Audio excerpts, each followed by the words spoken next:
కాక పదవ వర్ధంతి సందర్భంగా ఇవాళ ఆయనను చేసినటువంటి పేదలకు చేసినటువంటి సాయం మా మదిలో మేము పెట్టుకొని ఆయన చేసినటువంటి ఏదైతే కార్యక్రమాలు ఉన్నాయో ఒక గొప్ప వ్యక్తిని ఇలా గుర్తు చేసుకొని ఇలా చలికాలం సందర్భంలో అతని పేరు మీద ఒక పేదలకు సాయం చేస్తే ఎక్కడ ఉన్న కాక ఆత్మ సంతోషంగా ఉంటది కాబట్టి అదే పేదలకు అతని ఇలా వర్ధంతి సందర్భంగా ఒక 100 మంది పేదలకు ఈ రోజు దుప్పట్ల పంపిణీ కార్యక్రమం చేయడం జరుగుతూ ఉన్నది.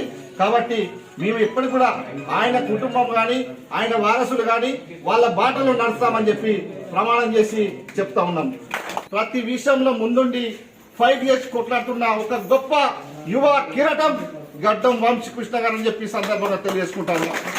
మరి ఇట్లాంటి కుటుంబంలో స్వర్గీయ వెంకట స్వామి గారు ఇలా చనిపోయినప్పటికీ అతని వారసులు అతని మనవడు ఇలా మన పెద్దపల్లి పార్లమెంట్కి కాకుండా 7 కాన్స్టిట్యున్సీలలో వాళ్ళు ముందుండి మన కష్టాలు తీరుస్తూ వాళ్ళు మనకు ఎల్లవేళలు అందుబాటులో ఉండి మనకు నిధులు తీసుకొచ్చుడు మన అన్ని విధాలు కూడా మనకు వాళ్ళు పనిచేస్తూ ఉన్నారు. కాబట్టి మరి అట్లాంటి వాళ్ళ పెద్ద మనిషిని ఆయన చనిపోయి 10 సంవత్సరాలు అయితే ఉన్నది.